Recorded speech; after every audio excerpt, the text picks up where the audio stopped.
Welcome to GATE Masters Academy. Let us discuss about topic-wise weightage of one of the most important subjects in civil engineering, that is called as transportation engineering.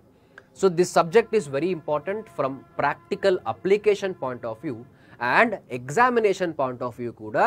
This subject has got a very good amount of weightage. So whatever the examinations you consider, now say for example IES, or which is also abbreviated as ESC, that is the engineering services examination, or else GATE examination kani, or else the most important AW examination kani, this subject has got a very good amount of weightage. So to prove my point, I have taken 5 papers here. అందులో the first paper is AW 2015, where 16 questions were asked from transportation engineering, and the second paper is HNWSSB 2015, where 17 questions were asked from transportation engineering, and third paper is AW 2017, where again 17 questions were asked from transportation engineering, and the fourth paper is RWS 2018, where you can able to observe 14 questions were asked, and otherwise the recently conducted examination, that is HNWSSB 2020 lo 11 questions were asked from transportation engineering. Now ఒకవేళ మీరు ఈ 5 papers ఒక average value అనేది calculate చేస్తే, that will give you 15 questions. And as we know that in Tspsc each question carry 2 marks.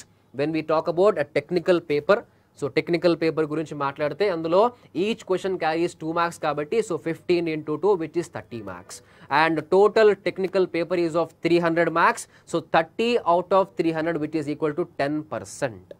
So what I mean to say is, whatever the examination you consider, transportation engineering will carry around 10% of weightage. So that is the reason why this subject is very important, and also scoring point of view kuda, this is very easy to score, right? So let us discuss about topic wise weightage now. So me entire subject ni you can able to divide into different chapters, and ఇక్కడ మీరు observe చేస్తే I have divided into 16 chapters, and ఇందులో కూడా from first chapter to 14th chapter, అంటే from early developments to traffic engineering, it comes under highway engineering, and the 15th chapter is railway engineering, and the 16th chapter is airport engineering. Now let us discuss about topic wise weightage, and I told you that I have selected only 5 papers to make a comparative analysis. Now from the first chapter of early developments, one question has been asked in AW 2015, and one question has been asked in HNWSSB 2015, and 2 questions were asked in HNWSSB 2020. So in total 5 papers lo 4 questions has been asked from first chapter of early developments. So this chapter is very important and also very easy to study, ఎందుకంటే this can be divided into 2 parts. The first part is all about years. The second part is all about meetings. So years lo entante meeku, he might ask you what is the year of Jakar committee, now what is the year of Indian Road Congress, and what is the year of Motor Vehicle Act gani, or else a National Highway Act gani, ila different years adige chance undi, vaatini you need to remember that. And aa tarvata meetings annanu, so Nagpur Road Congress, Bombay Road Congress, Lucknow Road Congress, so vaati silent points అనేవి మనం గుర్తు పెట్టుకోవాలి. So that is about your first chapter of early developments, and second chapter is all about alignment. So ఈ 5 years లో one question has been asked in HNWSSB 2020. So ఈ 5 years లో only one question has been asked from alignment. So ఇందులో కూడా some important topics అనేవి ఉన్నాయి. What is an alignment, and what is the factors affecting alignment, and ఆ తర్వాత surveys అనేవి ఉంటాయి, which we call it as engineering surveys,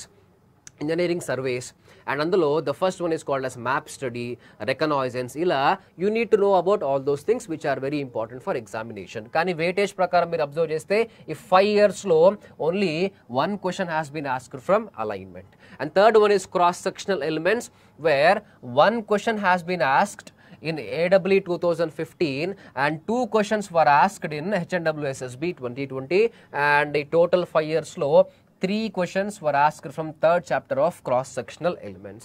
And ikkada we will discuss about what is camber and what is a carriageway, what are shoulders, what are medians, what are curbs, and aa tarvata pavement surface characteristics and some important questions anevi untayi. What is the maximum width of design vehicle as per IRC and what are the friction values anevi untayi. All those things are to be remembered and అవన్నీ కూడా ఈ third chapter లోనే ఉంటాయి.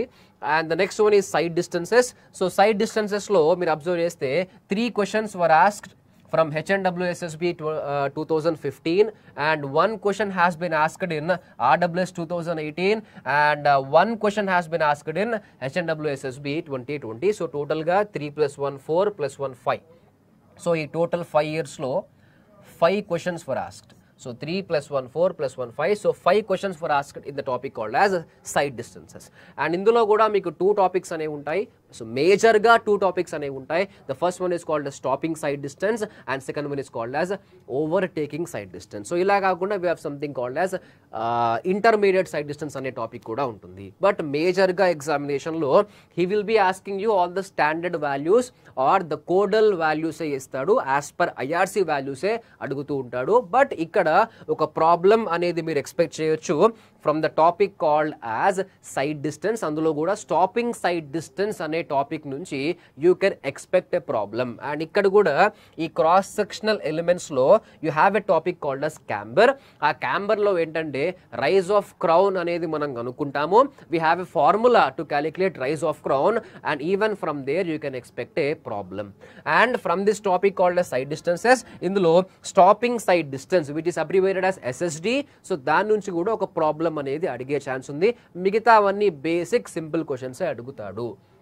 So ఇక్కడ ఒక problem వచ్చే chance ఉంది and ఆ ప్రాబ్లం అనేది he might ask you from stopping side distance or there is a topic called as intermediate side distance which is equal to 2 times stopping side distance. So అక్కడ నుంచి కూడా ఒక problem అనేది అడిగే chance ఉంది. మిగతావన్నీ సింపుల్ క్వశ్చన్స్ అడుగుతాడు. What is the reaction time of driver in stopping sight distance, in overtaking sight distance and as per IRC what is the length of rigid wheel base. ఇలాంటి questions అనేవి అడిగే chance ఉంది. మిగతావన్నీ simple questions అడుగుతాడు. And when you talk about next chapter, that is called as horizontal alignment and indulone manaki we get something called as horizontal circular curves ostai. There you get to see something called as super elevation which is rise of outer edge of pavement with respect to inner edge on a horizontal curve is called as super elevation. So meer observe chesthe ikkada one question has been asked in AW 2017 and one question has been asked in HNWSSB 2020. ante ee 5 years lo 2 questions were asked from this chapter of horizontal alignment, that is super elevation. So super elevation ane topic nunchi 2 questions has been asked in this 5 papers. So ikkada kuda general ga basic questions adugutadu. So చిన్న చిన్నవి అడుగుతాడు. As per IRC what is this value, what is that value and ఒక table అనేది ఉంది and so that table is all about what is the value of super elevation as per IRC or what is the maximum value of super elevation as per IRC in the plain and rolling terrains and even in the mountainous area. So వీటికి values ఉన్నాయి. 7% అని చెప్పేసి 10% అని చెప్పేసి కొన్ని values అనేవి ఉన్నాయి. So అలాంటి as per IRC values major గా ఇస్తాడు. But there is a possibility of one problem here. ఆ ప్రాబ్లం అనేది he will ask you from super elevation. So super elevation nunchi he might ask you one problem where you need to calculate using basic mathematics. So ikkada nunchi kuda oka problem వచ్చే chance ఉంది. And the next one is extra widening. So extra widening మీరు observe చేస్తే one question has been asked in AW 2015 and one question has been asked in HNWSSB 2015. So ఈ total 5 years total 5 papers లో 2 questions has been asked. So in this total 5 papers 2 questions has been asked from this extra widening. So ఇది కూడా a very small chapter. So extra widening is of 2 types అంటాము, mechanical widening and psychological widening. Extra widening అనేది it is a combination of so extra widening is the combination of mechanical widening and psychological widening. So వాటి basic questions అనేవి అడిగే chance ఉంది. What is mechanical widening, what is psychological widening and what are the formulae to calculate mechanical widening గాని psychological widening గాని అవన్నీ అడిగే chance ఉంది. And from this extra widening ఒక ప్రాబ్లం అనేది వచ్చే ఛాన్స్ ఉంది. So there is a possibility of one problem and that problem is all about off tracking. So what is off tracking అన్నట్టు చాలా ఎగ్జామినేషన్స్లో క్వశ్చన్ వచ్చింది అండ్ నెక్స్ట్ కమింగ్ ఎగ్జామినేషన్లో కూడా క్వశ్చన్ రావచ్చు. So there is a possibility of one problem from this chapter called as extra widening and ఆ problem కూడా so మేజర్గా AEESలో that problem will be from of tracking. He will ask you what is off tracking అని చెప్పేసి అడుగుతాడు and మీకు ఒక empirical formula ఉంటుంది to calculate psychological widening. So ఆ దాని బేస్ మీద కూడా ప్రాబ్లమ్స్ అనేవి వచ్చే ఛాన్స్ ఉంది. And next one is set back distance. So మీకు ఇక్కడ అబ్జర్వ్ చేస్తే no question has been asked from this set back distance. So no question has been asked from this setback distance and ఆ తర్వాత but questions అడగలేదు కదా అని చెప్పేసి it doesn't mean that ఫ్యూచర్లో కూడా రావని కాదు, ఫ్యూచర్లో అడిగే ఛాన్స్ ఉంది. సో ఎందుకంటే మనకి ఎప్పుడైనా సరే one thing you have to remember that 20 to 30% of the paper will be from untapped areas. Now untapped area అంటే మీనింగ్ ఏంటంటే ఇప్పటి వరకు ఎక్కడి నుంచి అయితే అడగలేదు, that area is called as untapped area. So around 20 to 30% of the paper he will ask you from untapped areas only. So ఇక్కడ మీరు అబ్జర్వ్ చేస్తే సో నాకు తెలిసి సెట్ బ్యాక్ డిస్టెన్స్ నుంచి మేజర్గా AEE హిస్టరీలోనే ఎక్కువ క్వశ్చన్స్ అనేవి రాలేవు. సో కాబట్టి ఫ్యూచర్లో వచ్చే ఛాన్సెస్ ఉన్నాయి కాబట్టి you need to know what is the definition of set back distance. So ఎక్కడ వాడతారు, ఎక్కడ ప్రొవైడ్ చేస్తారు, ఎందుకు ప్రొవైడ్ చేస్తారు అండ్ 2 కేసెస్లో కొన్ని ఫార్ములే అనేవి ఉంటాయి. The first case is where you derive the formula to calculate setback distance. So derived formulae untai and also we have something called as approximate formulae by IISc. So ee 2 cases lo meer formulae anevi chusukovali. Maybe in the further so coming examination lo this is an untapped area kabatti ఆ approximate formula నుంచి ఒక problem అనేది వచ్చే chances ఉన్నాయేమో. So చెప్పలేము, there is a possibility, there is a chance. So next one is transition curves. So transition కర్వ్స్లో మీరు observe చేస్తే AEE 2015 2 questions were asked and HNWSSB 2015 1 questions were asked. One question has been asked.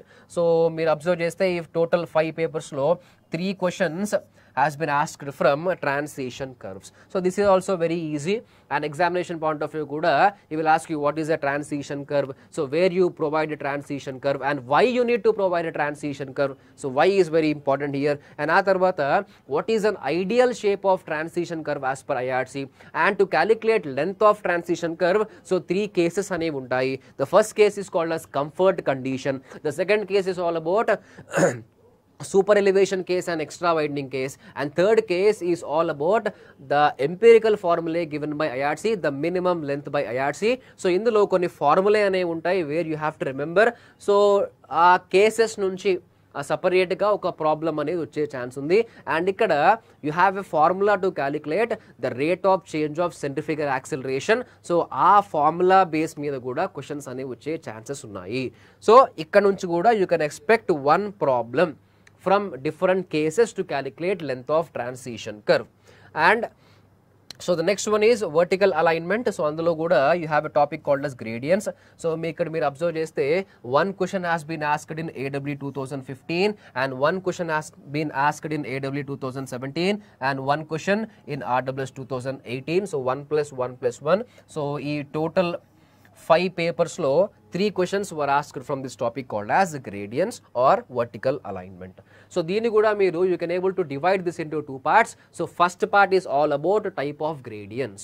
So what is ruling gradient, what is limiting gradient, what is exceptional gradient and ఇవన్నీ ఎక్కడ provide చేస్తారు and ఆ తర్వాత we have a table as per IISc the maximum values of all these gradients depending on the area. So ఆ table నుంచి కూడా questions వచ్చే chance ఉంది. సో సెకండ్ పార్ట్ అనేది grade compensation. So grade compensation నుంచి డెఫినెట్గా ఒక ప్రాబ్లం వచ్చే ఛాన్స్ ఉంది. సో చాలా ఎగ్జామినేషన్స్లో గ్రేడ్ కాంపెన్సేషన్ నుంచి ప్రాబ్లమ్స్ అనేవి అడుగుతున్నాడు. What is grade compensation and what is compensated గ్రేడియన్స్. So దీని బేస్ మీద you can expect one problem. So that is very very very important. And ఇక్కడ మీరు అబ్జర్వ్ చేస్తే ఈ 5 yearsలో ఈ 5 పేపర్స్లో no question has been asked in summit curves and no question has been asked from sag or valley curves. But that doesn't mean ఇది important కాదు అని కాదు.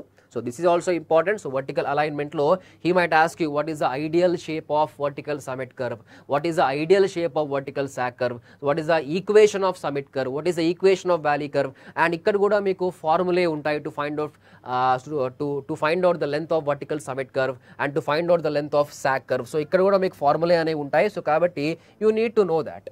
సో ఇవి కూడా మీకు ఈజీగానే ఉంటాయి. ఒక 1-2 టైమ్స్ మీరు అక్కడ రివైజ్ చేస్తే so that will be very very easy for you to remember so all these topics. So నేనేమన్నాను ఇక్కడ 20 to 30% ఆఫ్ పేపర్ అనేది it is from untapped area కాబట్టి సో ఈ 5 ఏరియాస్లో ఇప్పటి వరకు మనకు క్వశ్చన్ రాలేదు.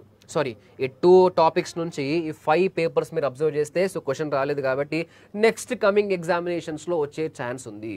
సో అలా అని చెప్పేసి మీరు ఈ 5 పేపర్స్లో రాలేదు కదా అని చెప్పేసి వీటిని మీరు వదలకూడదు. సో దీన్ని కూడా మీరు చదవాలి. బేసిక్గా you need to know what is what అని చెప్పేసి basic definitions and basic formula is what you need to revise. And the next chapter is highway materials and testing.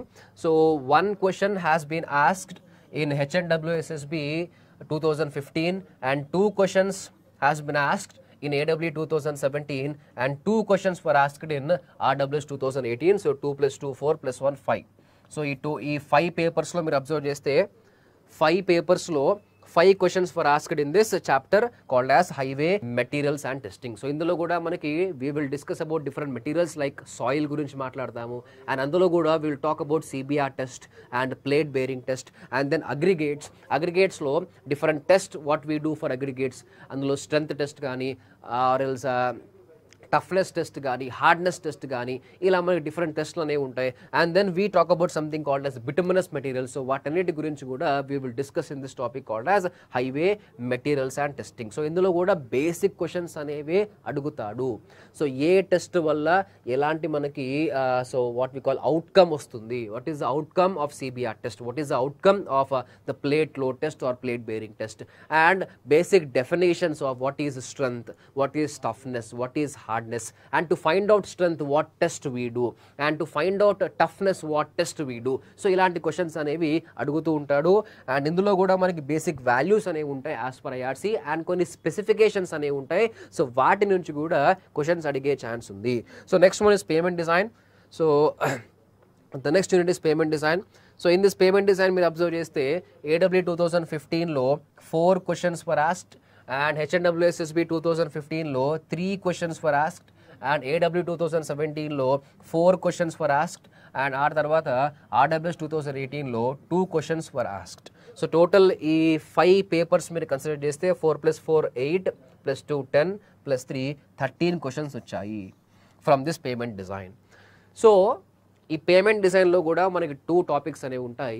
అందులో the first topic is design of flexible payments and second topic is design of rigid payments. So కాబట్టి మనకి questions అడిగే scope అనేది ఎక్కువ ఉంది and అందులో కూడా simple క్వశ్చన్సే ఇస్తూ ఉంటాడు. And when we talk about rigid pavements there is an area called as joints.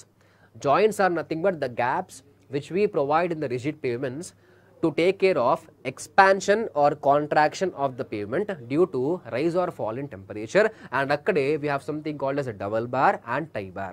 So ee area meeda చాలా ఎగ్జామినేషన్స్లో చాలాసార్లు క్వశ్చన్ అనేది అడిగాడు. So it is very important area to be considered. And flexible పేమెంట్స్లో different layers, sub grade, sub base, base courses and wearing courses, materials కానీ ఆ testing కానీ ఇవన్నీ అడిగే ఛాన్స్ ఉంది. అండ్ ఆ తర్వాత what is seal coat, what is tack coat, what is prime coat, ఆ దాని ప్రాపర్టీస్ అడిగే ఛాన్స్ ఉంది. And then he might ask you design life of different pavements like what is design life of expressway, national highway. So అలాంటి questions అడుగుతాడు. And then there is a table. ఆ టేబుల్లో ఏంటంటే మనకి design wheel loads ఉంటాయి. ఆ design wheel loads అనేవి we take on axle wheel load configuration like what is single axle single wheel, what is single axle dual wheel, what is tandem axle, what is tridem axle and వాటి values as per IRC. ఆ table కూడా మనకు చాలా important. అవన్నీ ఎగ్జామినేషన్లో అడిగే chances ఉన్నాయి. So మీరు అబ్జర్వ్ చేస్తే ఈ 5 పేపర్స్లో 13 questions were asked from this payment design.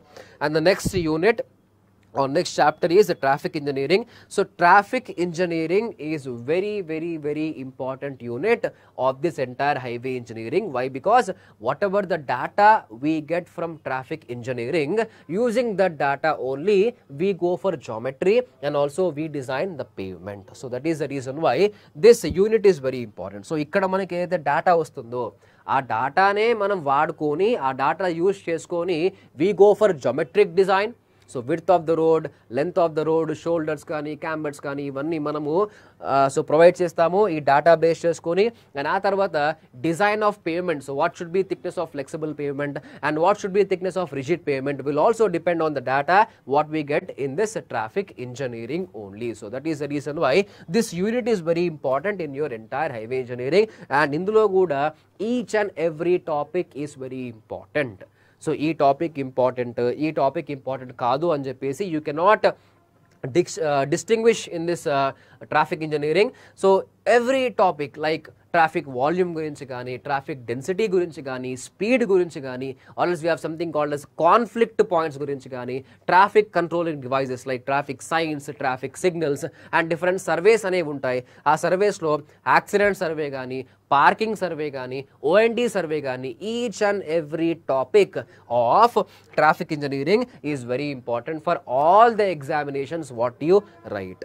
If you see the weightage, so AW 2015 లో 2 questions were asked and HNWSSB 2015 లో 2 questions were asked and 1 question in AW 2017, 5 questions in RWS 2018. So 5 plus 1 6, 6 plus 2 8 and ఆ తర్వాత so 8 plus 2 which is 10. So టోటల్గా ఈ 5 papers మీరు consider చేస్తే 10 questions were asked from traffic engineering. Right, and the next one is railway engineering. So railway engineering you can able to divide into 2 parts. First part anedi basic components like what is a rail, what is a rail gauge, what is a ballast, what is a sleeper. So all those comes under basic components. And second part anedi geometric design. So ee railway geometric design anedi it will be similar to the geometric design of highway engineering. So ఎందుకంటే ఇక్కడ కూడా మీకు super elevation ఉంటుంది, గ్రేడియన్స్ ఉంటాయి, and ఆ తర్వాత ఇక్కడేమో we have discussed about something called as extra widening and in this railway engineering we have something called as gauge widening. So సిమిలర్గా జామెట్రీ ఉంటుంది కాబట్టి this is somewhat easy to remember but some formulae will be different here. Now when you see the weightage, so AW 2015 లో 3 questions were asked and HNWSSB 2015 లో 3 questions were asked and ఆ తర్వాత this is 1 year where you got maximum weightage from this railway engineering. So AW 2017 లో 6 questions were asked and RWS 2018 లో 1 question was asked and ఆ తర్వాత HNWSSB 2020 లో 4 questions were asked.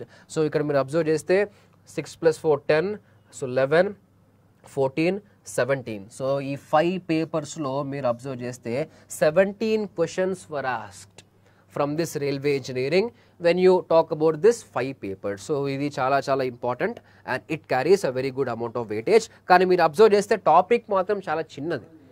So ఈ railway engineering topic మాత్రం చాలా చిన్నది ఎందుకంటే అందులో మీకు 2 parts ఉంటాయి. The first part is basic component, second part is geometric design. So ఆ 2 parts నుంచే మీరు whatever the question you can expect. So ఎలాంటి క్వశ్చన్స్ వచ్చినా కూడా ఆ 2 parts నుంచే రావాలి. First part is basic components and second part is geometric design of railways. And then the last one is airport engineering.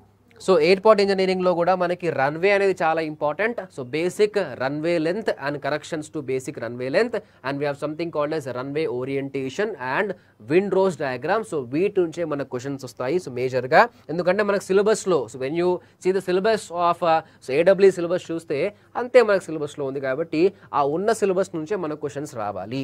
So కాబట్టి 1 question has been asked in AW 2015 and 2 questions were asked in HNWSSB 2015 and 2 questions has been asked in AW 2017 and 2 questions were asked in so RWS 2018 and so no question was asked in HNWSSB 2020. So idantha meer add cheste 2 plus 2 plus 2 6 plus 1 7. So 7 questions. So ఈ total 5 papers మీరు చూస్తే 7 questions has been asked from airport engineering. So ఇప్పుడు ఒకవేళ మీరు ఇదంతా observe చేస్తే I will draw a box here. So this box is very very important. So this box is very very important. ఎందుకంటే weightage point of view మీరు ఇక్కడ weightage point of view మీరు observe చేస్తే the majority of the questions అనేవి ఇక్కడ నుంచి వస్తున్నాయి. When you see the previous analysis of the 5 papers. So this is very important. So 5 questions, 13 questions and 10 questions, 17 questions and 7 questions. So 5 papers అనేవి ఇక్కడ నేను తీసుకున్నాను కాబట్టి based on the analysis of these 5 previous papers, so this box is very important weightage point of view. So the highway materials, pavement design, traffic engineering, railway engineering and airport engineering. So మిగతాదంతా మీకు జామెట్రీలో ఏమవుతుందంటే scatter అవుతుంది, weightage మొత్తం scatter అవుతుంది. So ఒకసారి ఇక్కడ నుంచి ఇస్తాడు, ఒకసారి ఇక్కడ నుంచి ఇస్తున్నాడు, అలా మీకు వెయిటేజ్ మొత్తం స్కాటరింగ్ అవుతుంది. కానీ but these 1, 2, 3, 4 and 5 topics are very very important. You cannot leave even a single topic here. So very important from weightage point of view. And ikkada kuda meer observe cheste the side distances kaani, and you can get one problem from the super elevation, one problem from this extra widening, and then I told you something called as grade compensation. So ee areas anevi you need to concentrate where you can expect very good amount of weightage of the questions. So entante I'll try to solve all these papers in the next coming sessions.